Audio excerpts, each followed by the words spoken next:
Bella? Thanks for having me. First of all, who is this music? It's John Mayer. Who is he? Somebody famous? Famous enough. I've been listening to him for 20 years. Oh, okay. So talk about the organization you're with. So the Live Like Bella Childhood Cancer Foundation was founded in Miami by our mutual friend. I know you have a relationship with Raymond Rodriguez-Torres, who's Bella's father. Right. The foundation was born in May of 2013, the day that Bella passed away. She was a little girl who sort of stole the hearts of the community here when she was diagnosed with cancer at age 4. She battled for 6 years, and her family started a foundation in her honor to help children who are battling cancer, their families with all of their financial expenses. Live Like Bella is really for the family. Yeah, of course. It is so touching. So it's been going on 7 years. Well, she battled cancer. Bella would have been 18 last Saturday. She would have been 18 years old, and she passed when she was 10. So it's not something that started. I think if you talk to Raymond, who's our chairman of the board, and her father, he says, if you read the obituaries and you hear that Bella Rodriguez Torres has died, don't believe them, because she's more alive today than she has ever been, and there's nothing more evident than the work that the foundation is doing all these years later. Yeah, I have to talk about her parents. What strong people they are. Some people, children pass and they mourn. They have prayed. They made her bigger than life. I believe Raymond and Shauna and Reina, who's Bella's little sister, Reina. I think she plays soccer now, right? She does. She's like a killer soccer player at Lourdes. Oh yeah, at Lourdes. We'll make it clear. Who has great soccer, by the way? They have great soccer. And I believe they mourn for her every day. And I think when really great things happen at the foundation, I'll always call the family and I say, hey, you want to know what your daughter did today? Because we're not that good. And the work that we're doing, I think the idea is it won't bring Bella back, but it'll definitely honor her friends who are here fighting that same battle. So it's a childhood cancer foundation. Yep. So what was the big thing when she passed? Something happened with the Heat. So the night that Bella passed, the Miami Heat was in the conference finals at that time. LeBron was on, Dwayne Wade was on the team, and some folks went on Twitter and asked them to write "Live Like Bella" to honor her that night. And the whole team did it. Her parents were at home and they had just lost Bella that morning, and people were calling them saying, turn on the Heat game, turn on the Heat game. And they were like, my daughter just died. We're not going to turn on the Heat game. And they said, trust us, turn on the game. And the team had Live Like Bella in their shoes, and it went viral after that. It was a big deal. The Miami Heat played a big role in building the foundation without even knowing it. Thank you to the Miami Heat players. Yeah. So when did let me see. Give me that bag for a second. I have to show this bag. Let's talk about this company.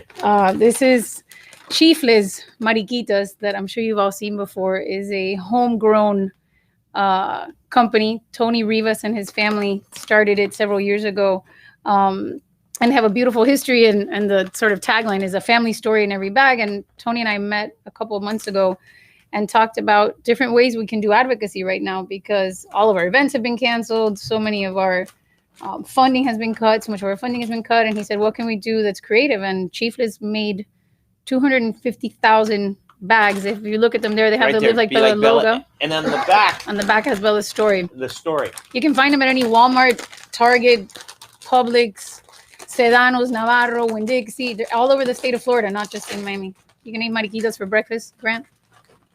You want some? We can't share germs here. That's right. Okay, you I won't socially share. distance. Then I won't share that. No, don't share. We can't do that. You got a glass here. All right. So talk more about. These are good. They're good, man. They taste. They'll be. You gotta have some for Christmas Eve. So talk about the foundation, where it's been, where it started, where it is, where it's going. So I think, sort of for lack of a better term, just to give an idea, I always talk about. I'm sure you've seen, there's a great TED Talk. It's called Start With a Why. This guy, Simon Sinek, if you haven't seen it, it's excellent. Like, we all do a great job, and I'm sure you do too with the newspapers, is like, what do we do and how do we do it? But the conversation changes a little bit if we start it with why do we do it? And I think I would be remiss to talk about what we do and how we do it without telling you why. And I tell my team all the time, I said, guys, you don't work for me. And I tell them, I don't work for the board. We work for these families. And whatever decisions we make, you better be sure that you're thinking of an 8-year-old who's battling leukemia, asking you if you're making the right call with the decisions you're making at the foundation. So I'll tell you that's why we do it. I mean, that's who we serve, and what we do. I would say there's sort of like 3 lines of service, for lack of a better term. The first one being helping to fund childhood cancer research, which incredible things are happening in the state of Florida and even right here in our community, that I can tell you a little bit more about. And then when a child gets diagnosed with cancer, most of the time, one of the parents at least has to stop working. So what we help with is to help cover basic necessities while children are undergoing treatment, to cover rent, electricity, gas to get to and from the hospital, etc. And then the third line of service, which is very sad, but I think very privileged for us, is if a child passes of cancer, we have the opportunity to help the families with the cost associated with a burial, memorial, headstones, etc. So those are sort of the 3 lines of service that we have. How many families have you helped? Oh my God, we've helped thousands of families in 48 states and 36 countries. Prior to COVID, we had never turned a family away. The first time we've ever had to turn a family away and sort of build a wait list was this year. So the way that it works is anytime we work directly through hospitals and social workers who are treating patients, and they'll reach out to us with cases that of families who have needs, and we go through them. So we will work with a social worker right here at Miami Cancer Institute, or right, anywhere at CHOP in Philadelphia, anywhere that there's children battling cancer that the families have needs, they'll reach out to us and they'll help. I know Baptist did something, some wall. Yeah, well, is it a bell? Is it a wall? What is it? So when the Miami Cancer Institute opened, under the leadership of Dr. Matthew Hall, who runs the pediatric proton radiation program, when it opened, there was a whole pediatric proton radiation, and I'm not a physician, so talk about that with people smarter than me. But the radiation program that's here in Miami for pediatrics is called the Live Like Bella Pediatric Proton Radiation Program. I remember Wayne Bracken. Yeah, Wayne's awesome. Yeah. I was at some event years ago, and they presented it to you. Yeah, we were there for the groundbreaking of that Miami Cancer Institute. I always say you only want to visit there as on a tour. But I say if anybody's battling cancer in our community or coming in from around the world, it's an incredible facility there. Your Baptist Cancer Center, that's unbelievable. Yeah, it's awesome. You are across the country, correct? We are across the world. And you have a small staff. We right now are a staff of 3 people. That work with hospitals, work with people across the country. Yep. Wow. I'm reading something that you provide $6 million. So over $6 million. I'll tell you, when you're talking about the research portion, which is what I was talking to you earlier, we have a partnership. The state of Florida has been a huge, huge partner with Live Like Bella. And about 4 years ago, under the leadership of Senator Anitere Flores, who just actually termed out, she's a longtime friend, we sat together at the Biltmore and had coffee one day and said, what's the state of Florida doing for children with cancer? And we didn't really have a super answer for it. And the long and the short of it is she went back and the legislature allocated and made statute about $5 million of funding annually that doesn't come to Live Like Bella. It's run through the Department of Health. So if you're a researcher in the state of Florida and you want to conduct a study, a clinical trial, you can apply to this grant to get funding to do research around the state. So there's stuff happening right here in our backyard, actually, because almost every institution, I've talked to researchers at Florida State that said I had applied for funding 22 times and nobody ever gave us anything because there was really no money in childhood cancer research. So having funding allocated like that has been huge. University of Miami's doing research studies, FIU, Miami Cancer Institute, UCF, USF, FSU, UF, you name it. A lot of institutions are doing work that we have a lot to be proud of as Floridians. How long have you been working there, and where do you work before, and why do you end up there, and the feeling you had? Well, I have the privilege to have I've been at Live Like Bella now about 3.5 years. And if you ask me how I ended up there, I've asked our board before. I said, why did you pick me to do this? Because I have 2 daughters of my own. And I always ask myself, who would I ask to sort of lead the charge in honor of one of my kids? And they've looked at me and they said, I didn't choose you. She did. So how I ended up here, I don't know. I fell in love with the work and with the opportunity to serve families. Prior to coming to Live Like Bella, I was at Baptist at the foundation when we opened the Miami Cancer Institute. And the area of fundraising that I oversaw, there was pediatrics, which is how I met the Live Like Bella family. But my background really isn't in nonprofits. It's not in nonprofits. It's not in cancer. I worked at MTV for almost 10 years. My background's really been in television. And I did ad sales. I was in international sales at MTV. Oh, so now you know how we feel. Yeah, it's tough business. It's not easy. It's not easy, but I'll tell you, emotionally, it's a lot easier than this. So I'm looking at your fact sheet. How many families you serve? You want to break down about kids with cancer? Most, how many kids get cancer? What are the odds? There are about 43 children a day that get diagnosed with cancer. So think about... That's in the country. Yes. And you're talking about, that's 2 kindergarten classrooms full of kids. I have my daughters down the street at SOMI. Imagine if there was 2 classrooms full of children. Great school. It's a great school. Congratulations to Kim, the principal. She's an incredible principal. Right. They're killing it.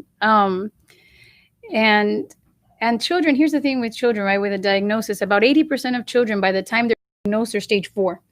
I have a friend who's a pediatric. Wait. So these kids are living their life. They don't know it. Nobody knows they have cancer. All of a sudden, something happens. The thing about, so I have a friend, he's a pediatric ICU doctor, and he says, Nicole, working in pediatrics sometimes is like, imagine being a veterinarian. The patient can't talk to you because you and I are going to the doctor and getting screened and doing testing. But if you have a 5-year-old that has headaches, your first instinct isn't to take them to get an MRI. Your first instinct is to say, let's go to the eye doctor. Maybe Bobby's getting headaches because his eyes are bothering him. And the problem is that diagnosis takes a long time because the patient has a hard time. So if you and I have something weird going on, a 6-year-old might not. And they won't say anything. When they won't say it because you don't know that something's off, right? And so what happens is that children have the physiological disadvantage that they're growing, and so are the cancer cells. So if you've got a nephew or a niece or a child that you haven't seen in 6 months, and you're like, oh my God, they've grown so much in 6 months. And the trouble is that in those 6 months, so have their cancer cells. So by the time you diagnose a child, 80% of the time, some of these children are stage 4. And if you're conducting research and running a clinical trial, not everybody wants a stage 4 9-year-old in their trial, because if that child passes, it negatively affects the outcome of the trial. So that's why so much hesitation sometimes to do the research. People don't realize the cost of a child in the hospital is how much?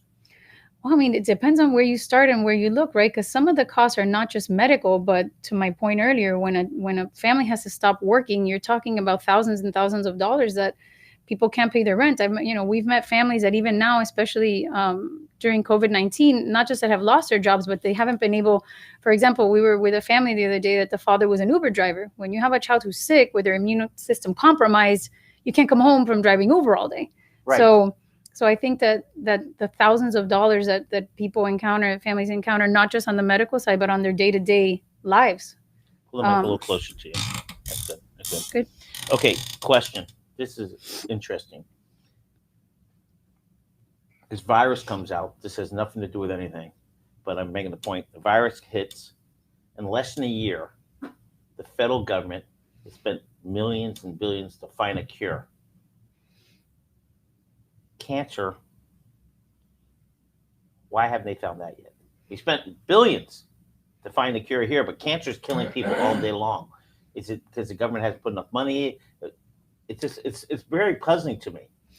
Look, I'll say this, right? Because last year, political question you really don't want to answer. No, we can be sincere questions. I'm just reading this stuff and I go, well, we got a cure for this, but we don't have a cure for cancer. Well, look, thank God the percentage of the population affected by childhood cancer is not the same percentage of the population affected by breast cancer, right? So part of that is a numbers thing. Things are funded by volume, right? If this interview is about, let's start a pharmaceutical company, we're probably not going to look at childhood cancer. We might look at stuff like COPD or diabetes or things that are more prevalent. Gray hair. Gray hair. And while we're in the studio, we have Andy Corge, who is 60-ish and looks like Santa. More gray hair. More gray hair. That's what we need to do. So I think the funding isn't so much like big bad government. I think it's just a matter of prioritizing because everything matters. And I think that's why the funding that the state of Florida is doing mattered so much. Last year, during the State of the Union, the president talked about allocating $500 million towards pediatric cancer research over the next 10 years. And a lot of organizations were upset. They were like, the president's not going to do anything. $500 million is nothing. And a lot of people got on a plane and went to Washington to complain. And they said, why isn't there enough being done? And we got on a plane and we went to Washington and we had a couple of meetings in the White House. And when we went and talked to Sarah, who was the person in the White House who was in charge of, running with this, the first thing we said was thank you. And she like leaned back in her chair, kind of like relieved that somebody had said thank you, because the big complaint was, what are we not doing? Our conversation was like, listen, Washington, you don't want to carry the burden of $500 million. Look at Florida. Florida's doing $5 million. And what if Texas did 5 million and California did 5 million? And I don't care if you call it the Live Like Bella initiative or the Live Like Grant initiative, whatever it is, as long as you're putting money to help families, I think we can carry that weight together. But I think the answer to your question of why, I think, thank God the patient population is small. But if you don't look at it by number of patients and you look at it by number of years, lives lost, years lost of life, I think it's a very different conversation, because there might be less children, but more years. Make sense? I'm just looking at cancer overall. Yeah. Okay. Parents who have health insurance, how much does it cover for their children? And some of them have to stop working to take care of their child. Well, it's not just that. It is not just the expenses related to the treatment that are covered by insurance or not. You're talking about, like I was telling you earlier, your insurance isn't necessarily covering the hotel you need to stay at to go and take your child to treatment. Because we're very blessed to live in a community that, God forbid, any of us were going through something, you've got a bunch of different treatments in town for your child. But if you live, 3 hours away from the nearest cancer center and you have to get yourself at a Best Western for 6 months, your insurance isn't covering that. Insurance does not cover your housing. No. I mean, I imagine some insurance programs have supplements or something. I don't know. But generally speaking, those expenses are not covered. And even if you're at a hospital that's covering your medical expenses, who's paying your rent? Because we hear stories all the time of people being evicted, coming home from treatment and they haven't been able to pay for their rent for 3 months, and they get home from the hospital and they've been locked out. I mean, we get called, like, I always say, like, this isn't a part-time job. This isn't a full-time job. This is an all-time job, because you can be on a call with a funeral home on a Sunday at 2 p.m. This doesn't happen. It's not a 9 to 5. Your jobs, your people. No, of course not. I'm reading 250 children in the country die from this. Yep. A day. Mm-hmm. That's almost 100,000 a year. It's crazy. And it doesn't get talked about. And I don't think it's with bad intention. I just think that there's so many, to my point earlier, so many things going on that affect so many people. And people don't think kids get cancer. I certainly hadn't been directly affected by a child that had cancer, because people ask me that all the time. Grant, I remember I was sitting at the gate. My sister lives in Raleigh, and I was at the airport, and somebody was sitting next to me, sort of making small talk. He's like, oh, what do you do for a living? I said, oh, I run a child to cancer foundation in Miami. And the first question was, did you lose a child to cancer? And I said, no, thank God I have 2 healthy kids. And I boarded the plane. I was putting my bag in the overhead bin, and I sat down and I said, you know what, man, the next time somebody asks me that question, my answer is going to be, yes, I did. And so did you. Because Bella wasn't my daughter. But if somebody asked, did we lose a child to cancer? I think the answer for that is yes. Everybody knows somebody who did. Lost a child to cancer. And whether it's child cancer, adult cancer, right, it doesn't matter. It's cancer. And your organization just happens to be dealing with kids. Right. So what's a cure? How long does it take? I know it's mostly radiation. Your years, you've been there how many years? 3.5. Have you seen kids recover? And oh my God, thank God. Yes, the survivability has improved tremendously over the years, but mostly in leukemia and lymphoma. But there's, a dozen other types of cancers that are not getting funded. I was in Jacksonville last week at Nemours Children's Hospital and met with a physician who's been he's been doing pediatric oncology his whole career. And we talked about how far have we come and how far have we not. And the thing is that the treatments that we're using today are adult treatments that are being used on kids. But I don't give an adult Tylenol for a headache to an 8-year-old, right? So you're talking about the lack of customized treatments for kids, because they're different. Their bodies are different. It's the way that they're processing the medication. And the problem too is that a lot of the medications, since they're strong adult medications, they affect a lot of their their development, their mental and physical development. So It's just hard just for me to talk about. I mean, and you live it, so it's interesting. Your fact sheet says 85% of all families have hardship, financial hardship. if not more. It's I mean, you have to be so wealthy. This is big money. This is a lot of energy, a lot of money, a lot. So your organization helps fund it or help them somehow financially, emotionally. This is not an emotional thing. This is everything, financially It's and both. emotionally. Yeah, it is because well, prior to COVID, we spent a lot of time in the hospitals. Right now, unfortunately, we physically can't volunteer or be there. But at Nicoles, every Friday night, we had pizza nights. We would do, You show up on the wing in the hospital. Sorry, yeah, we did, but not anymore. Right now, right now, all the kids unfortunately are in their rooms. So we haven't been able to do that, which I miss like crazy because I love this. I really do, and it's hard, but you miss people. People tell me like, "Oh, Nicole, your job is so sad." I'm like, you know, it's sad doing nothing. And I think we're all called to do something. So I personally miss that a lot, spending more time with families. But we get close. I was going to say, you must get close to kids that live and kids that have passed. You can't get me talking about this on a Wednesday morning because I'll get emotional. I am. No, right now. I really like. I have to say, most recently, you're one of the lucky ones. I say lucky. Someone chose you to do this because this is a big calling of your family, and everybody around you. Because what you're doing, you're touching a lot of families. I mean, I like to think we are. I really do, and it's a privilege to do it, and yeah, it's difficult for me to talk about the family. We just I have to talk about him, but we just lost a little boy named Ben who I loved. He was 6 and he loved dinosaurs, right? And he we met him on his birthday about a year ago. He passed of a very cruel tumor called DIPG. And Ben is a perfect example of so many other kids that because we're not a large organization in terms of volume of employees, for example, we're too close to the front line, right? We don't, if I'm at the printer picking something up, something I printed out and there's an invoice there for a casket for a child, I see it. It's not something that I see at the end of the month in a report, and you see these families and you're with them. And in this case, I just say Ben as an example.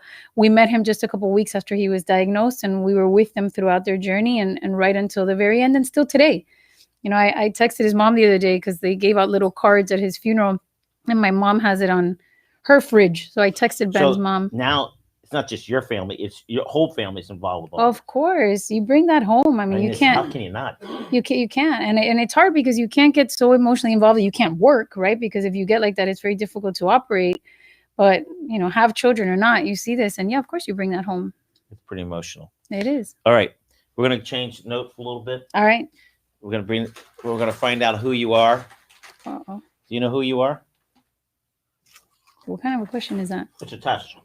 Oh no. Ready? Oh no. Somebody warned me about this and I forgot about this. Oops. All right. I'm done here. And make sure, Tommy, at the end, my song. You know my song. Okay. Oh, the ready? hat too. Oh, birthday Jesus. hat. Children's birthday. Go. Oh, August 20th and October 2nd. Your husband. April 19th. Your mother-in-law. I love her so much. I don't remember. I don't. What's your mother-in-law's name? Pam. Pam. Can you imagine your daughter-in-law doesn't know your birthday? Your father-in-law? Yeah, I call him Phil. His name is Jim, but I call him FIL for father-in-law. Okay. So Phil. Okay. Depends on your anniversary. April 20th. Okay. I did good. Your elementary school's favorite teacher. Go. Miss Brody, 3rd grade. Middle school. For you. Mr. B. Mr. Bustamante. High school. Oh, man. You don't have a favorite teacher? Miss De La Vega, but she wasn't my teacher. Mine was the security guard in the parking lot. Let me skip school. See, mine was Miss De La Vega. She helped me, get a tutor when I was failing algebra. You go to college? I did. Where'd you go? FIU. Your favorite teacher? You have one? Yeah, Professor Adams, Bill Adams. He passed away. He was a huge mentor of mine. He was my favorite. Okay. Don't make me wear that. Oh, okay. No, you're not going to wear All right, ready? Restaurant. Favorite restaurant for fish? Really? Is this? I don't know. My mother-in-law's fish. No, that's a restaurant. Go. My favorite restaurant for fish. No, go ahead. Next. Oh, next. I don't know. Oh, Burger. God. Where did your kids? Or Oh, you like Shake burger? Shack. Shake Shack. As a kid. Christmas. What was your favorite gift as a kid? My mom got me at Luria's, like this double cassette deck. How old were you? Do you remember? I mean, I don't know, 9, 5 years 10. ago? Yeah. Okay. I wish. What's your husband's name? Justin. Justin, look at this camera. Look real close. What are you getting for Christmas this year? What do you want? I can't give it away on Why? air, but Why? starts with a J and ends with a Y. A gym? Jewelry. Ding, ding, ding. All right. Good guess there. Okay. Okay.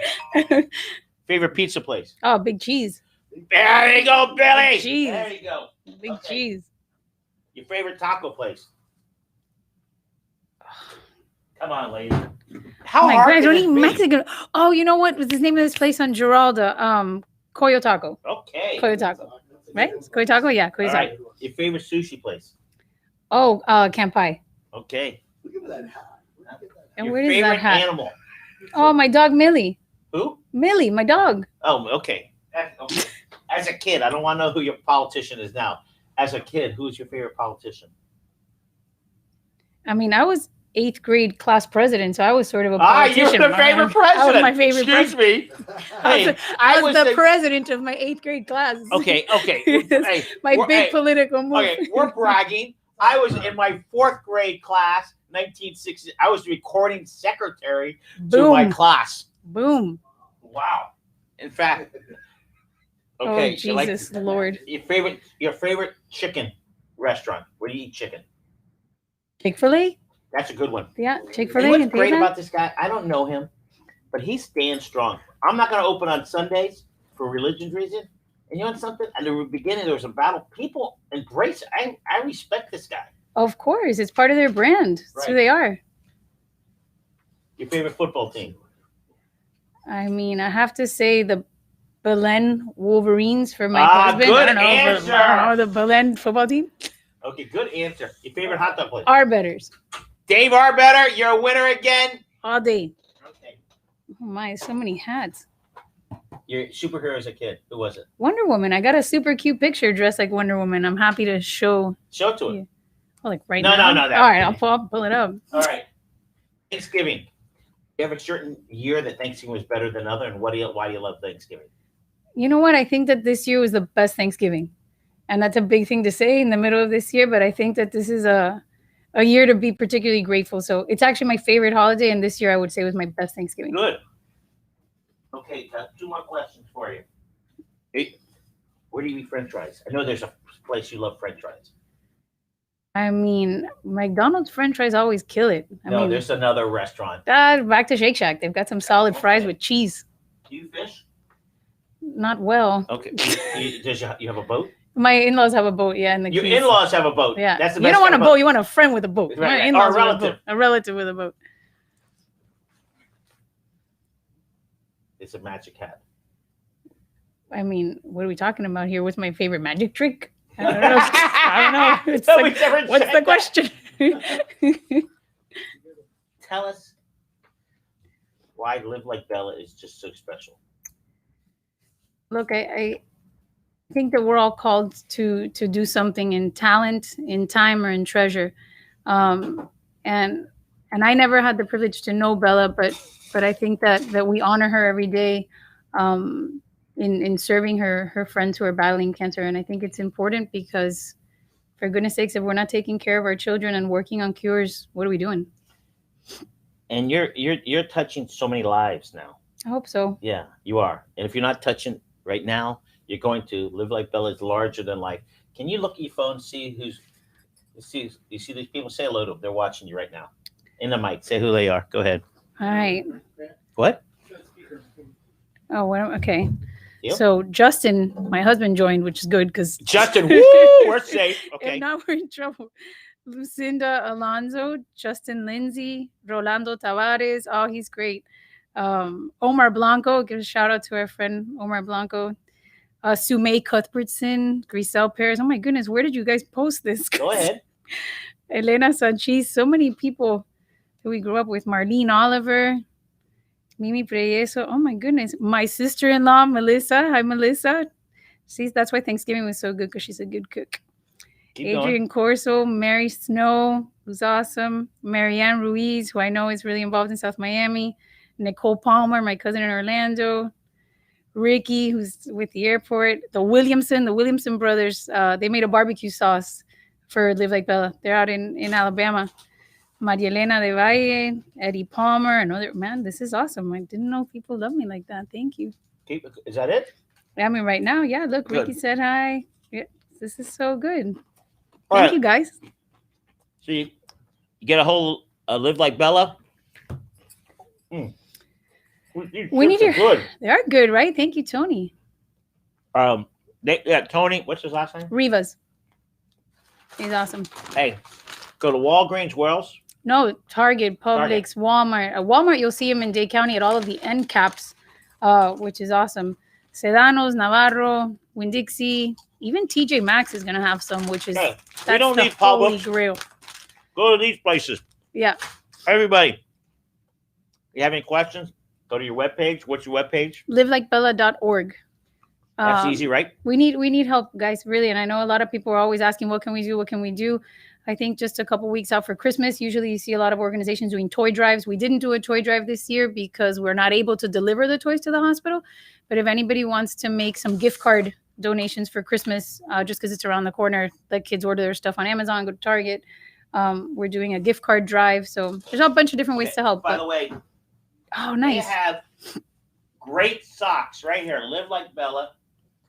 And then you can buy all of that on our website now. We have our new socks. Yeah, we got shirts and jewelry and all kinds of socks. Stuff. I have more compliments about these socks. The new ones. The new ones are even nicer. Oh, the new ones are a bomb. They're orange and green. Yeah, they're a bomb. I brought you some, and you're not wearing them. What? I brought you some last time I was here. Well, I'm old. Too laundry, dude. I'm old school. I'm old school. I like wearing the old ones. All right, let's play some music. Some John Mayer. You know what this song is? Yeah, Walking on Sunshine. I'm here with Live Like Bella. Nicole, everybody have a great day. Nicole, wave to everybody. Say goodbye. Thank you, guys.